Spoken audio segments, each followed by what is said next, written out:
یہ جو آپ تفصیل سے ذکر کیا ہے کہ جو صوفیاء میں جو نظریات پائے جاتے ہیں متوازی دین کو جو آپ نے تعبیر فرمایا، تو اب میری سمجھ میں یہ نہیں آ رہا کہ یہ لوگ جھوٹ بولتے تھے یا پھر ان کے کوئی ایسا دماغ میں کوئی چیز نظر آتی تھی جو واقعی ہی وہ اپنے چیزیں دیکھ رہے ہیں اور اس کے مطابق یہ بیان کرتے ہیں۔ اور اگر یہ بات جیسے کہ ہم لوگ جانتے ہیں بڑے بڑے اہل علم کو، بڑے بزرگوں کو جو جن کو ہم ملے بھی ہیں کہ ان سے جھوٹ بولنا ممکن نہیں ہے، تو ایسے لگتا ہے کہ کوئی چیز نظر آتی ہے تو اگر یہی کانسیپٹ مان لیا جائے تو پھر کوئی کہنے والا یہ کہہ سکتا ہے کہ اللہ کے رسول کو بھی ایسا ہی کوئی چیز نظر آتی ہوگی اور وہ غار میں جا کے وہ جو انہوں نے چلا ولا کاٹا تھا، تو پھر یہ تو سارا کام ہی مشکوک ہو گیا۔ تو خیر پہلے پیغمبر کے معاملے کو سمجھ لینا چاہیے۔ اس میں تو اللہ تعالیٰ نے جس طرح کا مشاہدہ ان کو کرایا جاتا ہے، جس طریقے سے حقائق ان کے سامنے آتے ہیں، اس کو بیان کیا ہے۔ میں نے توجہ دلائی ہے کہ پہلی اور دوسری وحی کی تفصیل قرآن مجید نے سورہ نجم میں کی ہے، اور یہ بتایا ہے کہ وہ کس اذعان کے ساتھ یہ گواہی دیتے ہیں۔ یہ بھی بتایا ہے کہ عالم بالا میں کیا اہتمام کیا جاتا ہے، اور پھر جو کلام صادر ہوتا ہے ان کی زبان سے، یا جو دین وہ لے کے آتے ہیں، یا جس منصب کے تقاضوں کے ساتھ زندگی بسر کرتے ہیں، وہ سب مل کے اصل میں وہ دلائل اور شواہد فراہم کرتے ہیں کہ ان کی بات حق شک و شبہ سے بالا ہو جاتی ہے۔ اس وقت بھی یہ نہیں ہے کہ محض ہم ان کے کہنے سے مان لیتے ہیں، قرآن مجید نے وہ دلائل دیے ہیں کہ وہ کیسے خدا کا کلام ہے، کس طرح اس کے بارے میں یہ شبہ نہیں ہو سکتا، اور یہ سب کرنے کے بعد پھر وہ یہ کہتا ہے کہ ہمارا پیغمبر بالکل سچائی سے یہ بات کر رہا ہے۔ میں ان بزرگوں کے بارے میں یہ رائے نہیں رکھتا کہ وہ کوئی جھوٹ بول رہے ہیں۔ یہ دنیا ہے، میں اس دنیا سے واقف ہوں، میرے اپنے گھر کی یہ دنیا ہے، میرے والد بھی اسی راہ کے مسافر تھے۔ اس میں آپ ایک مرتبہ اس یقین کے ساتھ داخل ہو جائیں کہ یہ ہے، اور آپ کے اندر ایک خاص طرح کی نفسی صلاحیت موجود ہو، تو ارتکاز توجہ کی مشقیں تھوڑے ہی عرصے میں، جیسے کہ امام غزالی نے کہا ہے، آپ کو اس دنیا میں پہنچا دیتی، اور اس میں فی الواقع ایسے ہی مشاہدات آدمی کو ہوتے ہیں۔ یہ ابتدائی چیز ہے۔ یہ جیسے ہی آپ اس راستے پر پڑتے ہیں تو سب سے بڑھ کر اپنے آپ کو جس مخلوق کے کم و بیش حوالے کر دیتے ہیں وہ جنات۔ وہاں قرآن مجید نے بھی یہی کہا ہے کہ ہم نے سب سے بڑھ کر یہ اہتمام کیا کہ یہ کہیں در اندازی نہ کر دیں، اور پھر سورہ جن میں پوری تفصیل بیان کی ہے کہ یہ رجال من الجن اور رجال من الانس کے درمیان کیا ربط پیدا ہو جاتا ہے۔ وہ ہو جاتا ہے اور آدمی کو اس کا احساس نہیں ہوتا، وہ روپ دھار لیتے ہیں، وہ فرشتے بن جاتے ہیں، وہ پرانے بزرگ بن جاتے ہیں، وہ پیغمبر کا دربار آراستہ کر لیتے ہیں، تو یہ پھر اس کے بعد یہ کام شروع ہو جاتا ہے۔ اس سے یقین و ایذان بڑھتا چلا جاتا ہے، چونکہ آدمی کو اس کا ایک حاصل ملتا ہے اس کی دینی زندگی میں۔ وہ بالکل وہی ہوتا ہے کہ جیسے آپ نے دیکھا ہوگا، یہ ایک بری مثال ہے لیکن بات سمجھانے کے لیے ہے، کہ کسی شخص کو اگر آپ شراب کے نشے میں لے جائیں تو وہ بہت سے غموم ہموم سے بالا تر ہو جاتا ہے۔ تو اس میں بھی بالکل ایسی ہی کیفیت ہوتی ہے۔ اس سے آپ کی نماز میں، آپ کے تعلق باللہ میں، آپ کے دنیا کے ساتھ ایک زاہدانہ رویے میں غیر معمولی استحکام آ جاتا ہے۔ تو یہ چیزیں مل کر اس اذعان کو آخری درجے میں بڑھا دیتی ہیں۔ میرے نزدیک اس کی نوعیت یہ ہے، اس وجہ سے میں بالکل یہ رائے نہیں رکھتا کہ وہ کوئی جھوٹ بول رہے ہوتے ہیں، اور اسی لیے یہ کہتا ہوں کہ جس وقت آدمی اول تو اس راہ پہ جانا نہیں چاہیے، کیونکہ راہ پہ جائیں گے آپ نہیں تو بالکل حفاظت میں ہے۔ جاتے ہی آپ کے ہاں وہ کمزوری یا وہ یعنی یوں سمجھ لیجئے کہ قبول کرنے کی استعداد پیدا ہو جاتی ہے، جس کے بعد در اندازی کا موقع ملنا شروع ہو جاتا ہے۔ یہ ایسے ہی ہے کہ جیسے آپ نے ماہرین نفسیات کے یہاں دیکھا ہوگا کہ وہ اگر کسی کو ہپنوٹائز کرنا چاہیں تو وہ یہ کہتے ہیں کہ پہلے آپ میں سپرداری کا جذبہ پیدا ہونا چاہیے، یعنی اگر آپ ریزسٹ کر رہے ہیں پھر نہیں کچھ ہو سکتا۔ تو یہ ہوتا ہے جب بس پھر وہ معافی دنیا وجود میں آ جائے. اسی سے ایک متعلقہ چھوٹا سا سوال ہے کہ اگر ہم یہ مان جائیں کہ بھئی جیسے ہی لوگ اس راہ پہ نکلتے ہیں تو وہ کم و بیش اپنے آپ کو شیطانوں کے جنوں کے حوالے کر دیتے ہیں، تو وہ جو فیوچر میں بتائی گئی خبریں ہیں بعض اوقات مینو ان سچ نکلتی ہیں، اور ایسے بے شمار لوگ ہیں، ایمسٹرڈام بھی ہے اور ہمارے بھی ولی کر کے ایک اور تھے، تو ایسی انہوں نے باتیں لوگ کیسے نکال لیتے ہیں کہ جو ایگزیکٹلی سچ ہوتی ہیں، اور پھر جو ہے جب آدمی ان کے مجلس میں بیٹھتا ہے تو they can also feel difference in their life. وہ ارتکاز توجہ کا جو عمل ہے وہ بہت سی صلاحیتیں پیدا کر دیتا ہے. پھر یہ کہ ان میں سے زیادہ تر لوگ پیدائشی طور پر وہ صلاحیتیں لے کے آتے ہیں. جیسے آپ یہ دیکھتے ہیں نا کہ ایک آدمی میں پیدائشی علم کی صلاحیت ہے، سائنسی علوم میں کمال پیدا کرنے کی صلاحیت ہے. بعض لوگ میں نے دیکھا ہے کہ بچپن ہی میں ایسے ریاضی کے ماہر ہوتے ہیں، ہم جیسے لوگ تو بعض اوقات 2 اور 2 4 کو بھی جمع کرنے کی. مجھے یاد ہے کہ مجھے والدہ کہتی تھی کہ میں نے کپڑا لیا ہے، مطلب 1.5 آنے کا یہ ہے، 1.25 آنے کا وہ ہے، 1.25 کا ذرا قیمت نکال دو. میں بالکل ہی فارغ ہو جاتا تھا. کہتی کیا پڑھا ہے تم نے اور کیا سیکھا ہے.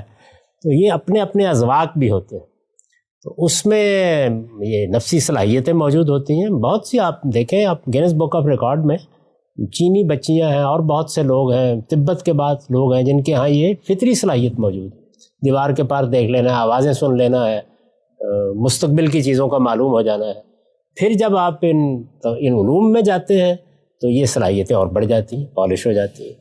اور اس کے بعد آپ بہت سے محنت عرض کی ہے کہ کرامتیں دکھا سکتے ہیں، معجزات دکھا سکتے ہیں.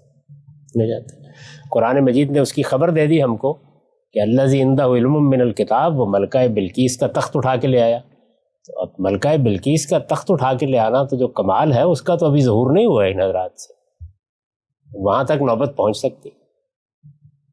تو یہ دنیا ایسی ہے، اور میرے نزدیک اس کے اندر جیسی کشش ہے، جس طرح کے اس کے مقدمات ہیں، جتنے غیر معمولی ذہین لوگ اس میں ہیں، اور وہ جس طرح سے اپنے اس مقدمے کو بیان کرتے ہیں، یہ صرف اللہ کی کتاب ہے جو آپ کو وہاں سے نکال سکتی ہے، اور کوئی دنیا کی چیز نہیں. صاحب اگر میں دیکھتا ہوں، قرآن کو پڑھتا ہوں، سنت کو دیکھتا ہوں، تو ایک جو بتایا جاتا ہے جو ہے، اور دوسری طرف جیسے آپ نے کہا کہ شاہ اسماعیل شہید کی انہوں نے کہ یہ ولی ہوتے ہیں یہ ولی، تو پھر اتنی 90% جو ہماری انڈیا پاکستان کی ہے وہ کیسے انہوں نے یہ یقین کر لیا کہ یہ پیرالل مذہب نہیں ہے؟ مجھے یعنی کہ اگر میں دیکھتا ہوں تو دونوں مجھے الگ الگ نظر آتے ہیں، تو پھر اتنی زیادہ فالوئنگ نہیں. دیکھیے اس کا جواب دیتے ہیں، وہ جوابات جو ہیں وہ میں نے اس میں نقل کر دیے ہیں. اگر آپ اس میں دیکھیں تو آخر میں نے بتایا ہے کہ وہ اس سوال کو کیسے ایڈریس کرتے ہیں.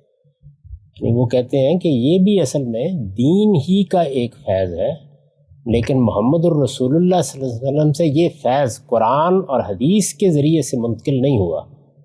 تو شاہ ولی اللہ اس کی مثال دے کے بتاتے ہیں کہ یہ بالکل ایسے ہی ہے کہ جیسے آفتاب سے کھیت میں پڑا ہوا خربوزہ حدت اور حرارت اور زندگی حاصل کرتا ہے، لیکن نہ خربوزے کو پتہ ہوتا ہے کہ وہ لے رہا ہے اور نہ آفتاب کو پتہ ہوتا ہے.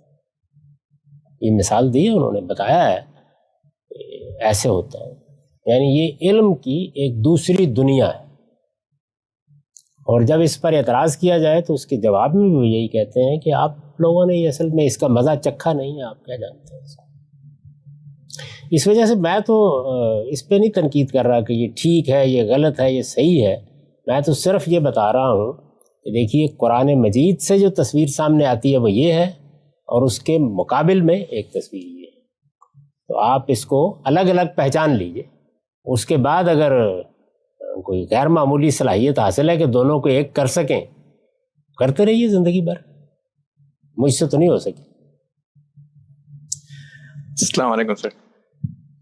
یہ میرا ایک اس کے اندر پرسنل اپنا ایکسپیرینس ہے، جس کے اندر مطلب ایسا لگتا ہے کہ انسان جو ہے وہ خدا سے بالکل ایسا تعلق گہرا ہوتا چلا جاتا ہے اس جب راہ پہ انسان چلتا ہے کہ اب اگر میں سوچتا ہوں تو وہ تعلق اس طرح کا جو تعلق جو خدا کے ساتھ جو بنا تھا اس وقت، وہ مطلب میرے سوچتا ہوں کہ ایسا تعلق اگر خدا کے ساتھ کبھی بن سکے تو کیا ہی بات ہے، کیا ہی کہنے ہیں، رائٹ.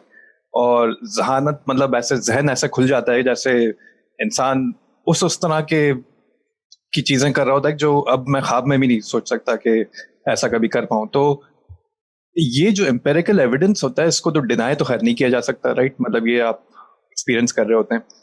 مگر میرا سوال یہ ہے کہ جب خدا کے ساتھ تعلق آپ کا بن رہا ہے، آپ کا ایک اتنا زیادہ شکر کا جذبہ پیدا ہو رہا ہے اور اتنا زیادہ خدا کے ساتھ ایک بڑا گہرا ایک تعلق بن رہا ہے، تو پھر اس میں اس کے اندر پھر خرابی کیا ہے علاوہ اس کے کہ چلیں وہ ٹھیک ہے، وہ اگر آپ اس کو نہ مانیں، وحدت الوجود کے فلسفے کو نہ مانیں اور اس طرح کی چیزیں، مطلب اس طرح کی چیزوں میں نہ پڑیں، مگر باقی جو ہے اس کے اندر خرابی کیا ہے؟ تو کوئی سلسلہ آپ قائم کیجئے ایسا کہ جس میں وہ باقی چیزیں نہ دہرائیں اور صرف اتنا ہی رہ جائے.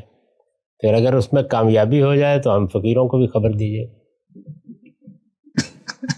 اچھا ٹھیک ہے. یعنی یہ کیا وجہ ہے کہ وہ باقی چیزوں کے بغیر یہ ملتا ہی نہیں ہے نا. ایک قابل غور بات، تو یہ پورا پیکج ہے. تو اگر آپ اس کو ایجاد کر سکیں تو یہ بڑی خبر ہوگی دنیا کے لیے. یہ خود یہ حضرات بھی اس کی صحیح کرتے ہیں، عام لوگوں کے سامنے وہ اس کے اسی پہلو کو زیادہ نمایاں کرتے ہیں. لیکن اللہ تعالیٰ کے ساتھ ہمارے تعلق کے بارے میں یہ سمجھ لینا چاہیے کہ اس میں ہمیشہ صحابہ کرام کو معیار بنانا چاہیے، اس لیے کہ ان کے حق میں اللہ کی سند موجود ہے، خیر امت ہے. یہ میں نے نقل کیا وہ اقتباس جس میں دیوبند کے ایک بڑے شیخ یہ بیان کرتے ہیں کہ ان کے سامنے بھی یہ سوال تھا کہ صحابہ کرام کی زندگی میں تو ہم دیکھتے ہیں کہ حضور کے ہوتے ہوئے گناہ ہو گیا، غلطی ہو گئی، کوتاہی ہو گئی، بہت سے معاملات ہیں جو سامنے آتے ہیں. تو وہ کہتے ہیں کہ ہمارے مشائخ سے تو اس کا کبھی صدور نہیں ہوتا. تو یہ چیز ظاہر ہے کہ اشکال پیدا کرتی ہے. تو اس کا دیکھیے انہوں نے جواب کیا دیا.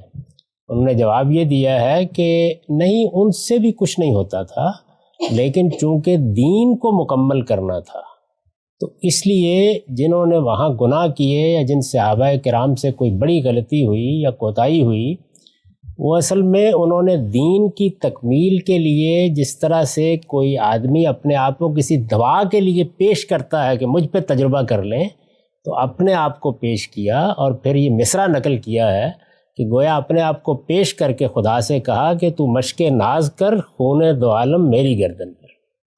تو اس طرح ان سے گناہ بھی ہو گئے، یعنی یہ کرائے گئے گویا تاکہ دین کی تکمیل ہو جائے، ورنہ کوئی امکان نہیں. جو اللہ کے رسول صلی اللہ علیہ وسلم اور وحی کے انقطاع کے بعد جو صحابہ کرام ایسا کرتے تھے وہ اب آپ اتنے سوالات نہ کریں. اس کے بعد پھر کچھ ہیں روایات میں کچھ چیزیں مل جاتی ہیں، کوئی یا ساریت الجبل ہو گیا، وہ ہو گیا، وہ ہو گیا، پھر اس سے یہ دنیا چلتی رہتی ہے.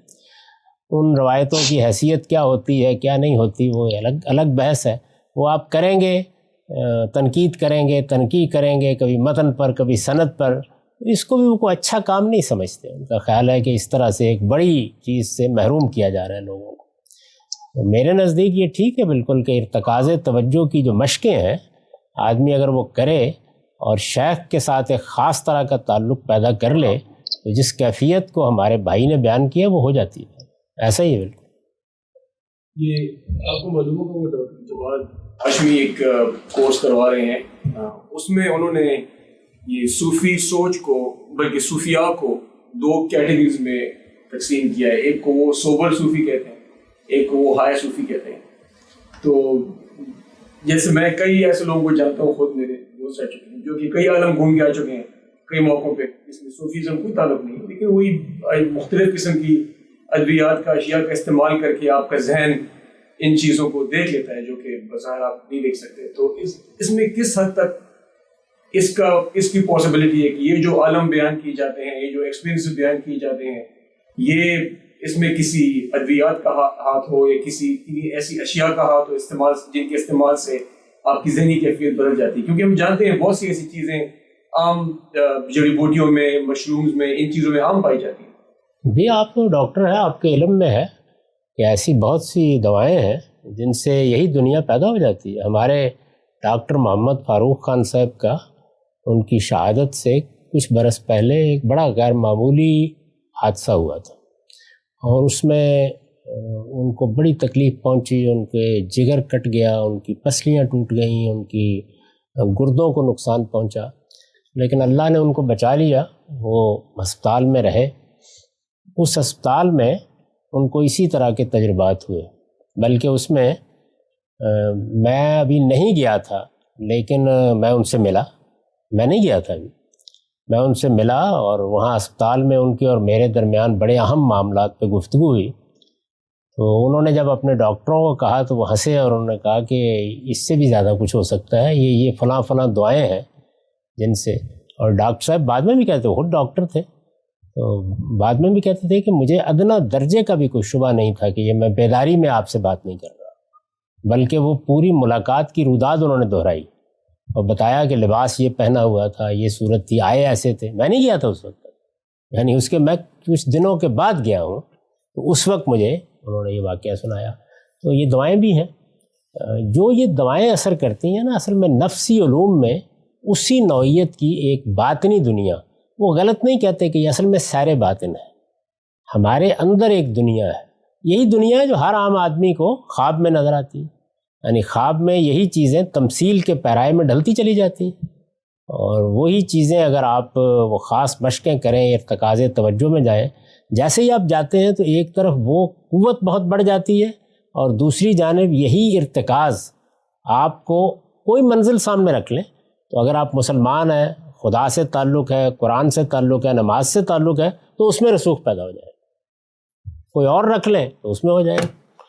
بعض موقعوں کے اوپر لوگ ایک دوسری منزل سامنے رکھ لیتے ہیں، وہ عشق ہے، اس میں ایسا رسوخ پیدا ہوتا ہے. میں نے سنایا یہ قصہ کہ میرے ایک شاگرد ہیں، عالم ہیں، مسجد میں امام خطیب تھے، تو آئے میرے پاس اور آ کے مجھ سے کہنے لگے کہ میں اب اجازت لیے بغیر تو نہیں کروں گا یہ کام، پہلے تو میں کر لیتا تھا، لیکن ہمسائے میں ایک لڑکی ہے اور بس. تو میں نے کہا تمہارے تو اتنے بچے ہیں، یہ کیا کرنے جا رہے ہو تم؟ تو کہنے لگے کہ نہیں، وہ اب دیکھیں نیکی اور خیر ہی کرنے جا رہا ہوں. میں نے کہا تمہیں پٹائی ہوگی تمہاری. وہ کہا نہیں، آپ اجازت دیں اور دیکھیں کہ کیا ہوتا ہے. بس 2 دن تعویذ کرنا ہے، اس کے بعد وہ خود آ کے دے جائے گی رشتہ. تیسرے چوتھے دن مجھے اطلاع ملی کہ ولیمہ ہو رہا ہے. جاوید صاحب، یہ جو ہم بات کرتے ہیں ان کے وداؤٹ ڈیو ریسپیکٹ، یہ جو اسکول آف تھاٹ ہے، آپ اس چیز کو کس طرح دیکھتے ہیں کہ یہ لوگ سیکریٹو کیوں ہیں؟ مطلب وہ اگر چیز ان کو سمجھ آئی ہے، اگر یہ اس چیز کو جیسے بھی کوئی بھی میتھڈالوجی ہوتی ہے، کوئی بھی سوچ ہوتی ہے، وہ ڈنکے کی چوٹ پر آ کے کہتے ہیں کہ یہ چیز ہے، تو یہ اتنے سیکریٹو کیوں ہوتے ہیں؟ ایسے ہی کہتے ہیں. یہ میں آپ کو جو بتا رہا ہوں یہ سب کچھ اکابر کتابوں میں موجود ہے. یعنی آپ مثلا قوت القلوب کا مطالعہ کریں، آپ غزالی کی احیاء کا مطالعہ کریں، آپ کتاب اللمع کا مطالعہ کریں، آپ کشف المحجوب کو پڑھیں، اسی طرح سے پھر شاہ ولی اللہ کی جو صوفیانہ کتابیں ہیں ان کا مطالعہ کریں، شاہ اسماعیل کی اس کتاب کو دیکھیں. یہ تو بڑی غیر معمولی کتاب ہے. یعنی اس کے اندر اصل میں یہ کہتے ہیں نا اولین و آخرین کا علم، وہ بہت ہی اعلیٰ طریقے سے بیان کر دیا. شیخ احمد سکتی کے مکتوبات. جاوید صاحب، حکمت کے لحاظ سے ہو سکتا ہے یہ کہنا ٹھیک نہ ہو، لیکن حقیقت کے لحاظ سے تو یہ کفر ہی ہوا. کیا ہوا؟ لگتا ہے آپ میں کوئی ہے روح موجود. یعنی تسلی نہیں ہوتی جب تک کہ فتویٰ نہ لگا لیں. نہیں، فتوے کی بات نہیں، میں اس لیے کہہ رہا ہوں کہ انہوں نے پوری امت کے بہت بڑے حصے کو اس سے متاثر ہے، اور اس سے جو خرابیاں پیدا ہوئی ہیں کہ اس کی کوئی کانٹ کاؤنٹ ہے. ہاں، لیکن میرا نقطہ نظر یہ ہے کہ یہ صدیوں کے تجربے کے بعد میں اسی نتیجے پر پہنچا ہوں، آپ صرف دین کے اصل حقائق اللہ کی کتاب کے ذریعے سے اس کے اصل استدلال کے ساتھ کھولتے چلے جائیں، اور مقابل کی چیزیں جیسے میں نے آج بیان کیا ان کو بے کم و کاست سامنے رکھتے جائیں، یعنی بجائے اس کے کہ آپ کوئی فتویٰ لگائیں، کوئی تردید کریں یا کچھ اس طرح کی بات کریں، آپ اس پورے استدلال کو بھی سامنے رکھ دیں۔ یہ کام جو ہے یہ اگر آپ کریں گے تو اس میں خود بخود لوگوں کے ذہن کھلیں گے، لیکن جس وقت کچھ مناظرانہ اور کچھ فتوے بازی کا انداز اختیار کر لیا جاتا ہے تو اس سے چیزیں صحیح نہیں ہوتی، اور نہیں یہ بات صحیح ہے، بالکل صحیح۔ اس لیے دیکھ لیے میں اس پورے مضمون میں کوئی تبصرہ نہیں کیا، ایک برسوں سے چھپا ہوا ہے، کبھی کوئی آدمی نہیں کہہ سکا کہ اس میں نے کسی فرد پر یا کسی چیز کے اوپر کوئی حکم لگا دیا، بس بیان کر دیے یہ دین ہے۔ اب بھی میں یہی بات کر رہا ہوں کہ یہ قرآن ہے، یہ قرآن مجید میں پیغمبری کا منصب ہے، یہ رسالت مآب صلی اللہ علیہ وسلم کے ارشادات ہیں، اور یہ وہ مناسب مقامات ہیں جو قرآن بیان کرتا ہے، یہ وہاں کی تصویر ہے، یہ یہاں کی تصویر، آپ خود فیصلہ کر۔ میں تو ویسے اپنے لیے پوچھ رہا تھا، بہت شکریہ۔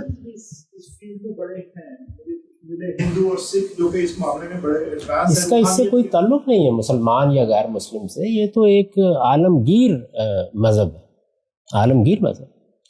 یہ آپ کو وہ بھی بڑے اپنے اللہ کو پہنچے ہوئے ہیں، اور وہ بھی ریلیجن میں اس میں کوئی ریلیشن نہیں ہے اس روحانیت کے، مذہب سے اس کا کوئی تعلق بھی نہیں، کسی بھی ریلیجن سے اس کا کوئی۔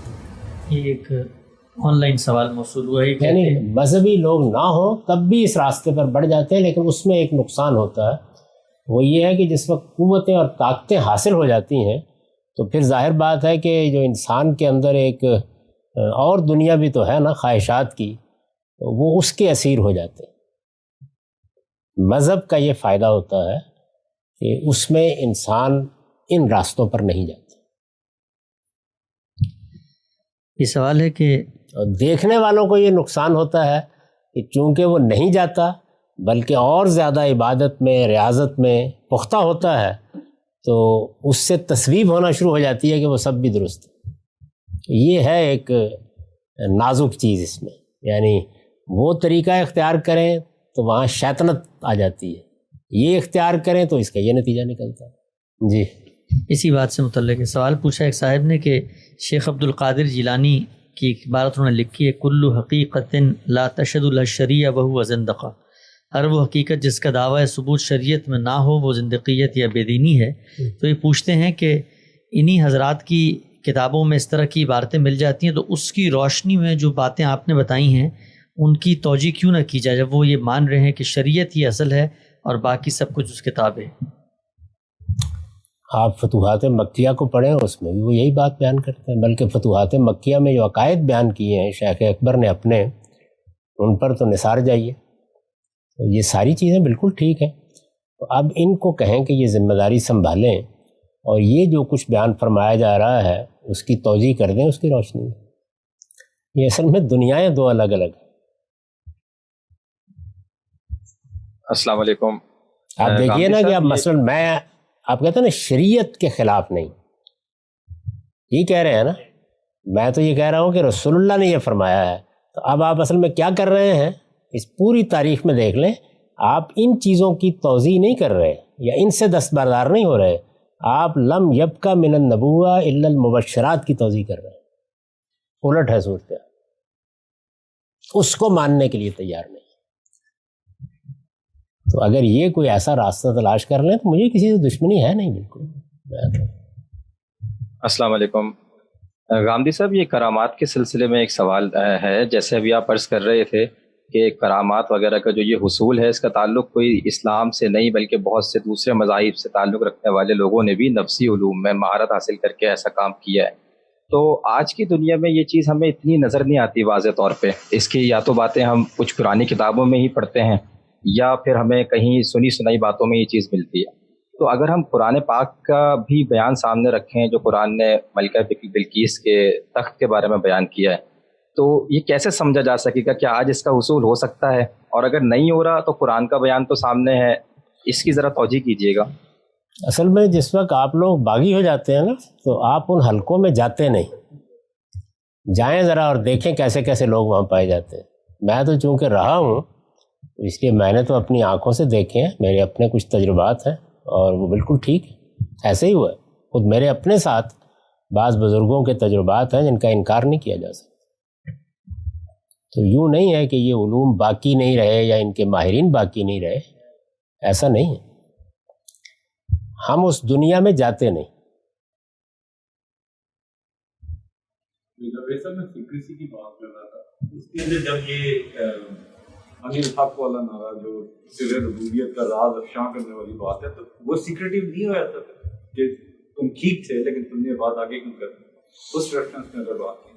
ہاں یعنی وہ یہ کہتے ہیں کہ یہ جو علم ہے یا یہ جو دنیا ہے, اس دنیا کو عامی لوگوں کے سامنے نہیں آنا چاہیے. عامی لوگوں کے سامنے عارفوں سے بیان کی جائے گی, بیان ہو.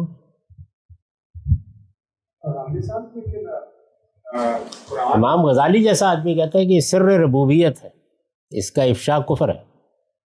نہیں, جب قرآن اور سنت میں جب بھی ہم دیکھتے ہیں تو کہیں بھی نہیں کہ آپ نے اللہ کو حاصل کرنا ہے, صرف یہ ہے کہ آپ نے اچھے کام کرنے ہیں, آخرت میں یہ ہوگا یہ ہوگا. تو پھر ایک طرف قرآن اور سنت اور احادیث اس طرف پڑھی ہوئی کہ آپ نے اللہ کے پیغمبر کو فالو کرنا ہے اور آپ کو آخرت میں یہ ملے. تو یہ کہاں سے آ گیا کہ میں نے یا دوسروں نے اللہ سے ملاقات کرنی ہے یا وہاں پہ پہنچنا ہے, یہ کہاں سے آ گیا؟ بہت برتر ذہانت کے جو لوگ ہیں ان کے اندر یہ داعیہ بڑی شدت سے پیدا ہو جاتا ہے. یعنی اگر اللہ کی کتاب یہ حدود نہ متعین کرتی تو میں اپنی طبیعت کے لحاظ سے اسی دنیا کا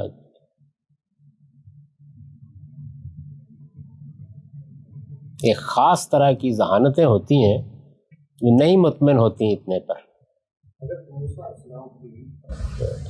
یعنی دل چاہتا ہے کہ اگر یہ دنیا حاصل ہو سکتی ہے تو کیوں نہ حاصل کی جائے. دلی کا نام لے کر علماء کرام اور صوفیہ نے تو ایک تہلکہ مچا دیا, یعنی کہ اسلام کو جب پہ تمہاری چلا دی انہوں نے. بس سخت باتیں نہیں کرنی, اس سے بچنا چاہیے. بہت زیادہ اس کے اوپر اسلام کے میں بار بار یہ توجہ دلاتا ہوں کہ اب ہمارے ہاں علم کا طریقہ ہونا چاہیے چیزوں کے بارے میں, اور علم کا طریقہ یہی ہے کہ آپ مختلف نقطہ نظر کو, مختلف تعبیروں کو بے کم و کاست جیسے کہ وہ ہیں سامنے رکھ دیں. اب یہ برسوں ہو گئے اس مضمون کو چھپے ہوئے, تو بہت سے لوگ یہ تبصرے اس کے اوپر کرتے ہیں کہ دیکھیے اس میں انہوں نے چند اقتباسات بیان کر دیے ہیں, پوری بات بیان نہیں ہوئی. تو میں ہمیشہ یہ کہتا ہوں کہ بھئی آپ اس میں سے سب سے زیادہ کوئی نازک مقام لیں ایک, اور اس کو اصل سیاق سباق میں رکھ کے بتا دیں. یہ پچھلے سارے عرصے کے دوران میں یہ کام کسی نے نہیں کیا, وہ اپنی جگہ پڑا ہوا.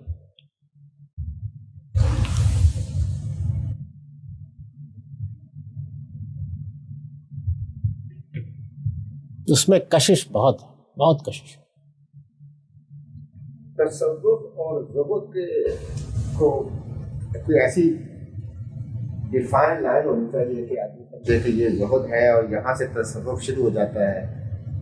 تو کیونکہ زہد زہدی کے لفظ کو دیکھ لیں کہ یہ قرآن مجید بالکل خالی ہے, اس سے ایک ہی جگہ یہ لفظ استعمال ہوا ہے اور وہاں پر حضرت یوسف کو بیچنے والوں کے لیے استعمال ہوا ہے.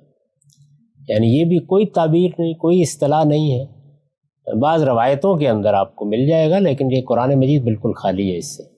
یعنی یہاں پر اس نے اعلیٰ ترین مراتب بھی بیان کیے ہیں, ان المسلمین والمسلمات فلاں اور فلاں. وہاں بھی زاہدین والزاہدات کوئی چیز نہیں, بلکہ جو زینتوں پر گفتگو کی ہے سورہ اعراف میں وہ بالکل ہی دوسری تصویر دیتی ہے. سورہ بنی اسرائیل میں جو خرچ اخراجات کے بارے میں تصور پیش کیا وہ بھی اس سے بالکل مختلف ہے. تو یہ تعبیر بھی صحیح نہیں ہے. یعنی اسی وجہ سے قرآن اس کو اختیار نہیں کرتا. قرآن مجید جو ہمیں تصور دیتا ہے اس میں اگر آپ اس کا کوئی مقام رکھنا بھی چاہتے ہیں تو زیادہ کیا ہوگا بھئی آپ آخرت کو اپنی اصل منزل بنائیں اور دنیا کے ساتھ وہ تعلق نہ رکھیں جو کہ اس میں غلطان ہو جانے والوں کا. باقی دنیا کو برتنا، دنیا کے اندر اپنی صلاحیتوں کا بھرپور اظہار کرنا، جو خدا نے آپ کے لیے امتحان گاہ بنائی ہے اس میں جو کچھ قوت آپ کے ساتھ ہے اس کے ساتھ شریک ہونا، قرآن مجید سے یہی بات سمجھ میں آتی ہے. یعنی یوں نہیں ہے کہ آپ اس میں دنیا کو چھوڑ دیں گے. تو زہد کی بھی کچھ اچھی تعریف کر لینی چاہیے تاکہ وہ کہیں قرآن مجید کے نظام میں بیٹھ سکے، ورنہ مشکل ہے. حسن بصری کے بارے میں تو یہی لکھتے ہیں کہ بھی رضا دین کے بعد تابعین میں تھے تو زہد کا انہوں نے شروع کیا سمتھنگ لائک دیٹ. تو یہ ابتدا یہیں سے ہوئی ہے. یعنی انسان کے اندر غیر دنیا ہے، دنیا میں لوگ غلطان ہو گئے، رسول اللہ صلی اللہ علیہ وسلم کے بعد سیاست بازی، جنگیں، تو اس طرح کی جو صورتحال ہے اس میں شروع میں اس جانب وہی لوگ آئے کہ جو اس سے بیزار تھے اور بڑی نیک نیتی اور اخلاص کے ساتھ یہ سمجھتے تھے کہ اس دنیا میں پڑھ کے حاصل کیا ہوا ہے ہمیں. تو انہوں نے یہ کوشش کی کہ وہ ایک ایسی زندگی بسر کریں جس میں دنیا کی آلائش کم سے کم ہو. شروع میں کوئی ایسی بڑی قابل اعتراض چیز بھی نہیں تھی، زیادہ سے زیادہ ایک رجحان طبیعت آپ کہہ سکتے ہیں. آگے بڑھ کے پھر فلسفہ بننا شروع ہو گیا. اور انٹرسٹنگ یہ ہے کہ جاوید صاحب یہ قرآن جی سے اس کو ایکسٹریکٹ کرتے ہی مطلب اس کے علاوہ جا نہیں سکے. یہ جو آپ نے بھی باتیں بتائی وہ مجبوری ہے نا. لیکن یہ ہے کہ دیکھیے میں نے تو قرآن مجید میں آپ میری تفسیر دیکھیں، اس میں ان مقامات کے اوپر بڑے تفصیلی نوٹ لکھ دیے ہیں. قرآن بالکل قبول ہی نہیں کرتا، اس رجحان ہی کو قبول نہیں کرتا، اس کو بھی قبول کرنے کے لیے تیار نہیں ہے. یعنی وہ یہی چاہتا ہے کہ دنیا سے آپ اس لحاظ سے بے رغبت ہوں کہ یہ کبھی آپ کو اسیر نہ کر سکے، کبھی حق و باطل کا معیار نہ بن سکے، کبھی آپ کو خدا کی نافرمانی کی طرف نہ لے جا سکے، کبھی اعلیٰ مراتب کے راستے میں رکاوٹ نہ بن سکے. اس پہلو سے ضرور کرتا ہے بات، لیکن دنیا کی زینتوں کے بارے میں تو یہ کہتا ہے کہ یہ زینتیں پیدا ہی میں نے اہل ایمان کے لیے کی. کون ہے جو اس کو حرام قرار دیتا ہے؟ تو ظاہر ہے کہ جب زینتوں کے بارے میں آپ کا تصور بدل جائے گا اور اس طرح انفقوا لم یسرفوا ولم یقتروا وکان بین ذالک کے وہاں پر آ جائیں گے تو وہ دنیا بن نہیں سکتی. پھر اس کے نتیجے یعنی آئیڈیل دنیا جو اللہ تعالیٰ پیش کر رہے ہیں اس سے بڑی مختلف ہے.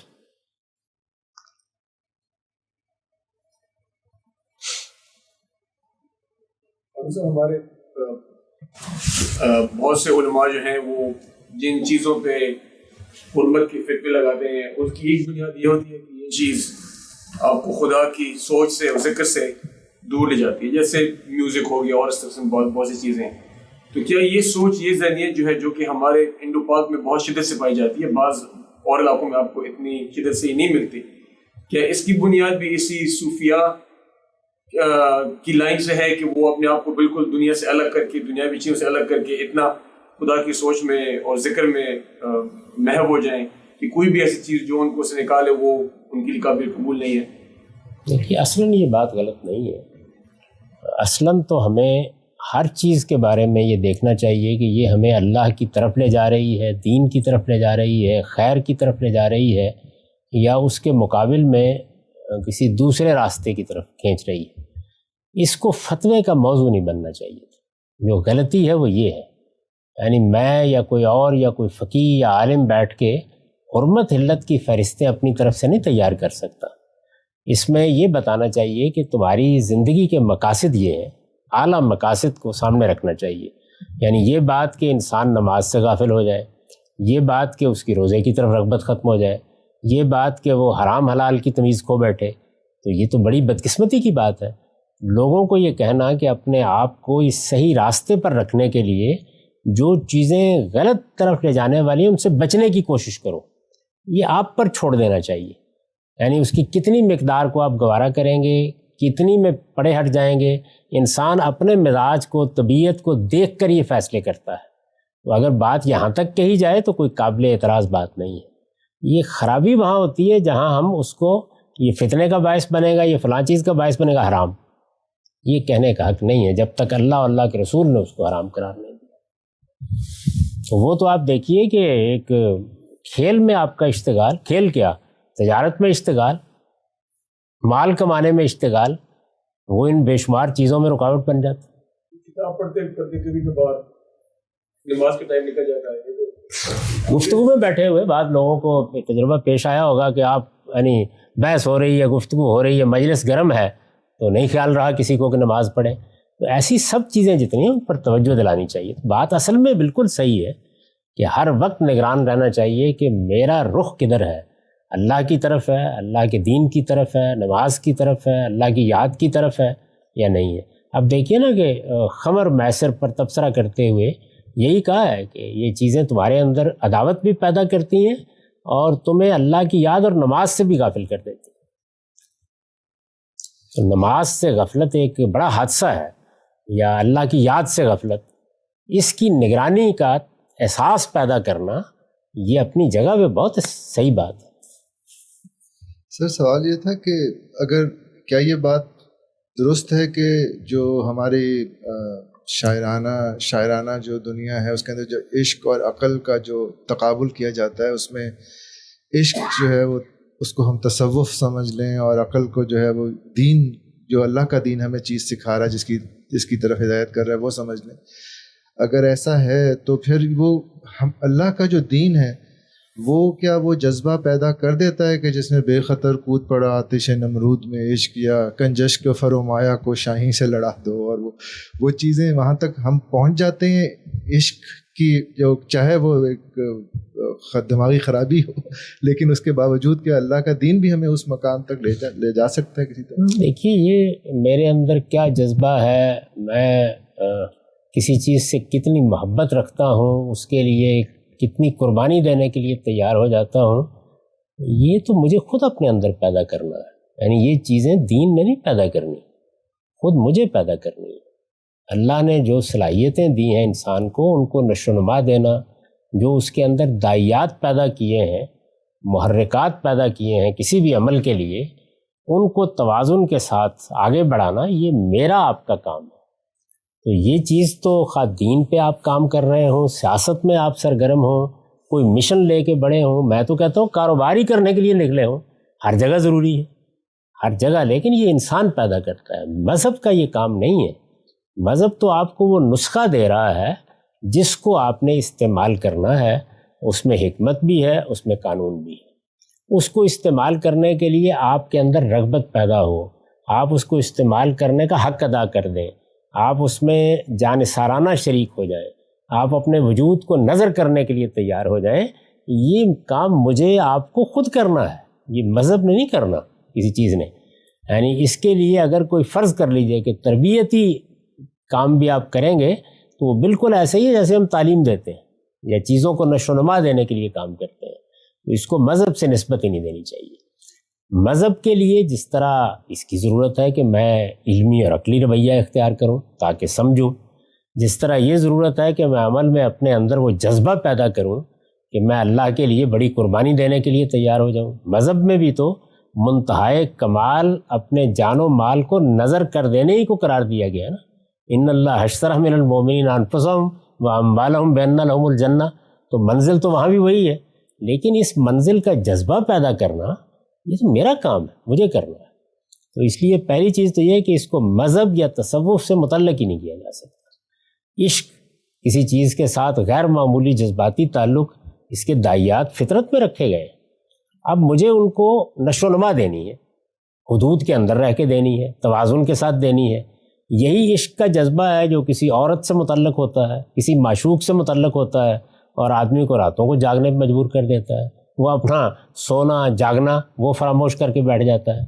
تو یہاں پر کیا یعنی کیا چیز ہے، ایک محرک پیدا ہوا ہے اور وہ جذبہ غیر معمولی ہو گیا. تو اسی جذبے کو آپ شاعری میں بھی استعمال کرتے ہیں، اس کی بنیاد پر آپ بہت سے دوسرے غیر معمولی کام بھی کرتے ہیں. تو اقبال نے اگر آپ انہی کی مثال دے رہے ہیں تو اس کو کئی مفاہیم میں استعمال کیا ہے. یعنی ان کے ہاں یہ عشق اس مفہوم میں بھی ہے جس میں اہل تصوف استعمال کرتے ہیں، اور اس سے آگے بڑھ کر پھر اس جذبے کے لیے، اس حدت کے لیے بھی استعمال ہوا ہے کہ جس میں انسان اپنے پیش نظر آدرشوں کے لیے بڑی سے بڑی قربانی دینے کے لیے تیار ہو جاتا ہے. تو یہ سارے مفاہیم میں انہوں نے استعمال کیا، لیکن یہ بنیادی بات سمجھ لینی چاہیے کہ یہ اصل میں انسانی خصائص ہے. جیسے مذہب مجھے نہیں بتائے گا کہ تم نے اپنی علمی صلاحیتوں کو نشو و نما کیسے دینی، یہ مذہب کا موضوع ہی نہیں، یہ دنیا ہی اور ہے.